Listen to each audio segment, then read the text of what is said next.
Bismillahirrahmanirrahim. Assalamualaikum warahmatullahi wabarakatuh. Salam semangat untuk kalian semua. Apa kabar semuanya? Semoga dalam kondisi yang baik-baik saja, sehat walafiat, tidak kekurangan suatu apapun.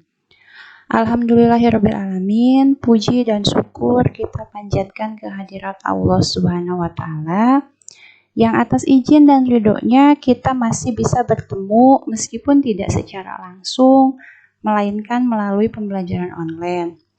Karena seperti yang kita tahu bersama bahwa saat ini negara kita, bahkan juga negara-negara di seluruh dunia lainnya, saat ini tengah menghadapi permasalahan yang sama, yaitu permasalahan penyebaran virus COVID-19. Yang mana tentu membawa dampak bagi kita semua, salah satunya di dunia pendidikan, yang seharusnya kita bisa bertemu secara langsung, tapi karena penyebaran virus COVID-19 ini, kita hanya bisa bertemu di kelas-kelas online seperti ini. Sebelumnya, izin memperkenalkan diri. Nama Ibu Eis Rosana Dewi, Ibu ngajar matematika dan juga akuntansi. Selanjutnya, Ibu ucapkan selamat bergabung, selamat datang di SMK Perbankan Syariah. Mulai hari ini, kerahkan semua potensi kalian, tentunya untuk meraih masa depan dan cita-cita kalian. Baiklah anak-anak sekalian, pada kesempatan kali ini, Ibu akan menyampaikan materi wawasan wiyata Mandala dalam rangka mengisi kegiatan MPLS ini. Nah, apa itu wawasan wiyata Mandala? Selebihnya, mari kita simak bersama-sama.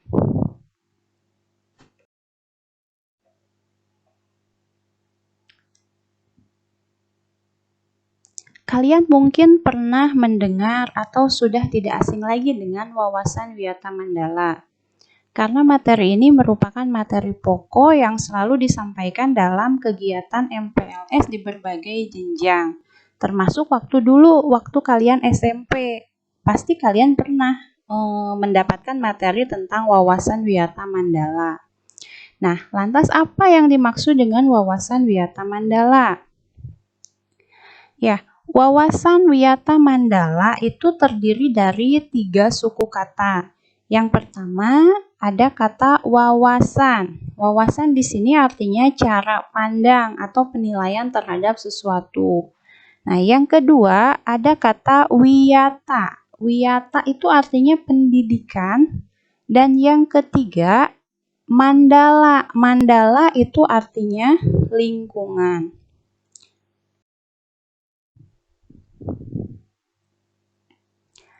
Nah, jadi apabila digabungkan, wawasan wiyata Mandala dapat diartikan cara pandang terhadap sekolah sebagai lingkungan pendidikan dan pembelajaran. Cara pandang yang dimaksud di sini adalah bagaimana cara kita memahami kedudukan sekolah, terutama sebagai tempat belajar dan kedudukan lainnya dalam kehidupan kita sebagai pembelajar.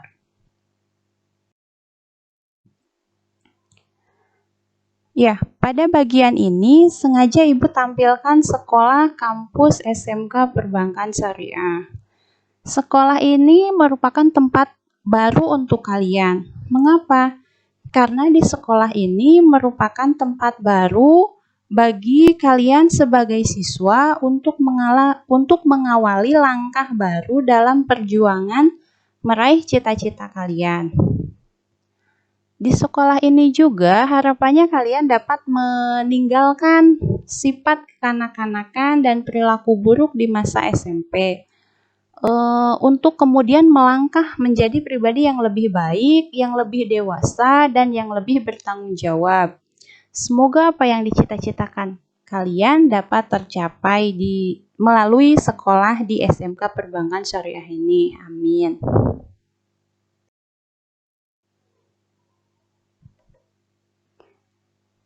Ya, secara umum kedudukan sekolah dalam wawasan wiyata Mandala dapat dikelompokkan menjadi 2, yaitu yang pertama sebagai tempat belajar. Dan yang kedua, sekolah itu menjadi rumah kedua bagi peserta didik atau kalian sebagai siswa. Ya, sekolah sebagai tempat belajar. Seperti yang kita ketahui bersama, bahwa sekolah merupakan tempat untuk melaksanakan kegiatan belajar mengajar. Nah, di sini sekolah merupakan tempat berlangsungnya kegiatan belajar mengajar yang merupakan inti dari proses pendidikan. Melalui kegiatan belajar mengajar, peserta didik diharapkan memiliki pengetahuan, keterampilan, serta sikap yang berguna bagi kehidupan, baik di masa kini maupun di masa yang akan datang. Selanjutnya, di sekolah terdapat guru dan peserta didik sebagai subjek pembelajar. Hal ini berarti bahwa guru dan peserta didik merupakan aktor utama dalam kegiatan belajar mengajar. Selain itu juga terdapat subjek-subjek lain yang memiliki peran penting dalam menunjang kegiatan belajar mengajar. Seperti di sekolah itu ada staf tata usaha, ada pustakawan, ada pegawai sekolah lainnya, misal penjaga sekolah dan yang lain-lain. Nah, itu juga bagian dari subjek pembelajar atau yang disebut juga dengan nantinya disebut dengan warga sekolah. Nah, kemudian yang selanjutnya, di sekolah terdapat kurikulum yang dalam pelaksanaannya diwujudkan dalam berbagai mata pelajaran yang diajarkan oleh guru. Sumber belajar berupa buku pelajaran dan sarana-prasarana penunjang pembelajaran seperti adanya ruang kelas, laboratorium, dan lain-lain. Kemudian terdapat aturan baik yang bersifat akademis maupun yang mengatur mengenai perilaku warga sekolah. Nah, peraturan akademis contohnya adalah bagaimana cara peserta didik untuk bisa memperoleh nilai, yakni dengan mengikuti pembelajaran, mengerjakan tugas, serta mengikuti ulangan. Sedangkan peraturan mengenai perilaku warga sekolah lainnya dituangkan dalam bentuk tata tertib sekolah, yang di dalamnya mengatur ketentuan mengenai seragam, perbuatan yang dilarang, serta sanksi atas pelanggaran tata tertib tersebut.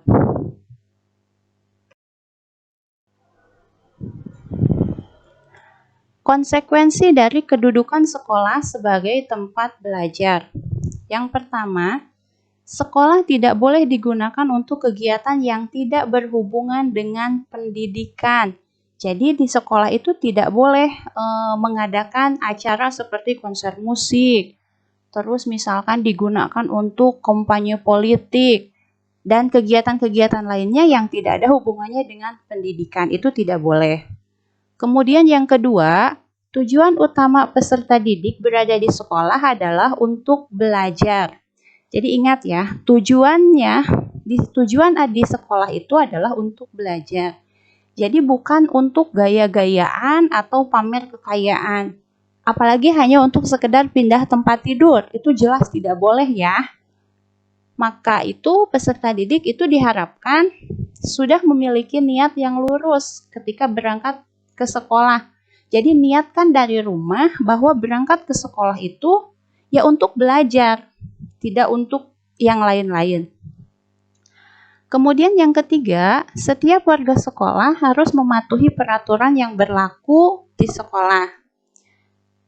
Ini juga penting karena kegiatan belajar mengajar tidak akan berjalan dengan baik jika tidak diiringi dengan adanya kedisiplinan dari seluruh warga sekolah. Misalnya ada siswa yang datang terlambat, nah tentu akan mengganggu jalannya kegiatan belajar mengajar.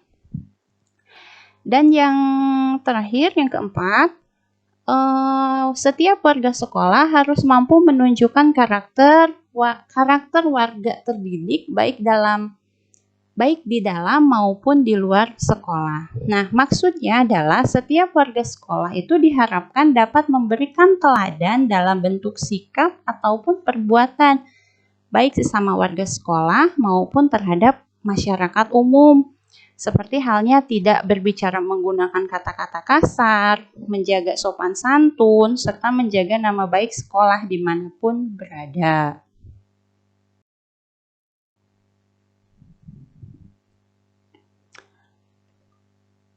Wujud nyata terhadap kedudukan sekolah sebagai tempat belajar, diantaranya tercermin dari perilaku berikut. Yang pertama, di sini Ibu tampilkan seragam yang digunakan di SMK Perbankan Syariah. Jadi menggunakan seragam sesuai dengan ketentuan sekolah. Kemudian yang kedua, mempelajari semua mata pelajaran yang diberikan oleh guru dengan sungguh-sungguh. Dan yang ketiga, tidak melakukan perbuatan yang mencoreng diri sendiri, orang tua maupun sekolah.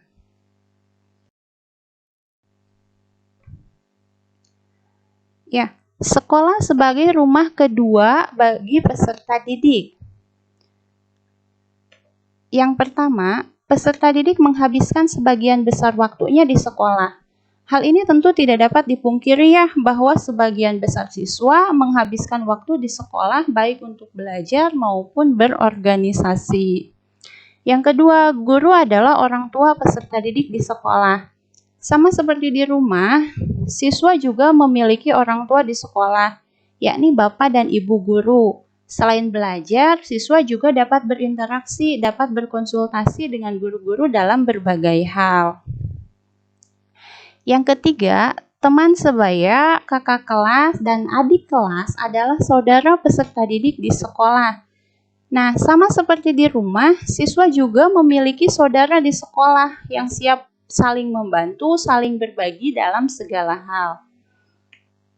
Kemudian, ruang kelas, taman, serta fasilitas lainnya di sekolah tak ubahnya rumah bersama seluruh warga sekolah.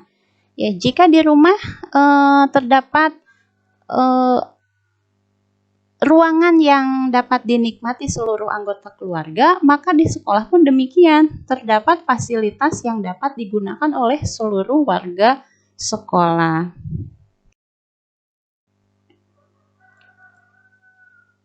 Saat kita memposisikan sekolah sebagai rumah kedua, konsekuensinya adalah setiap peserta didik harus menghormati guru seperti layaknya mereka menghormati orang tua di rumah. Yang kedua, perlu menumbuhkan sikap saling menghormati dan menyayangi antar sesama warga sekolah.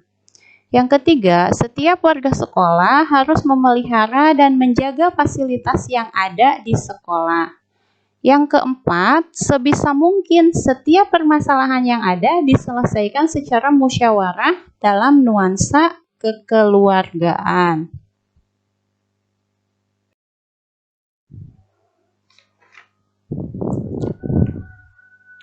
Nah, wujud nyata kesadaran terhadap kedudukan sekolah sebagai rumah kedua bagi siswa diantaranya menunjukkan perilaku berikut.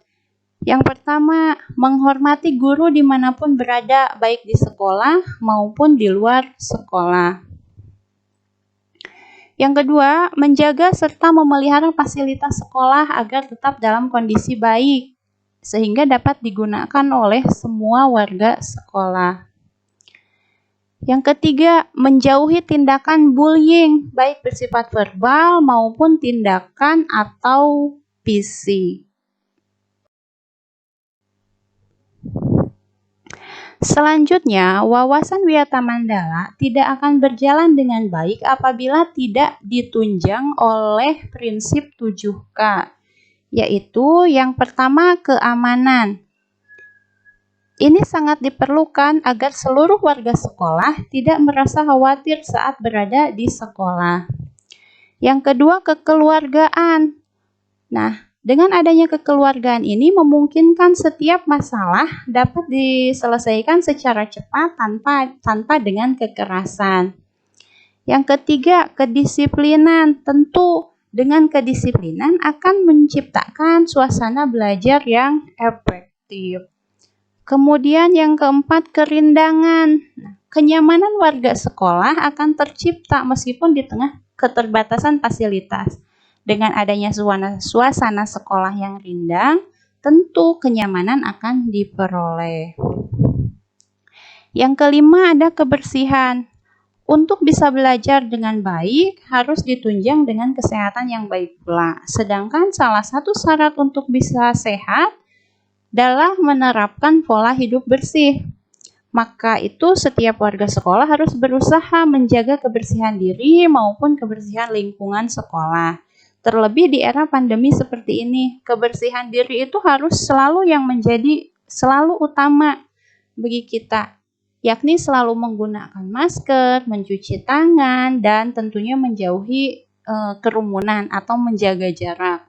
Sedangkan kebersihan lingkungan bisa diupayakan melalui piket kelas atau kegiatan opsi lainnya.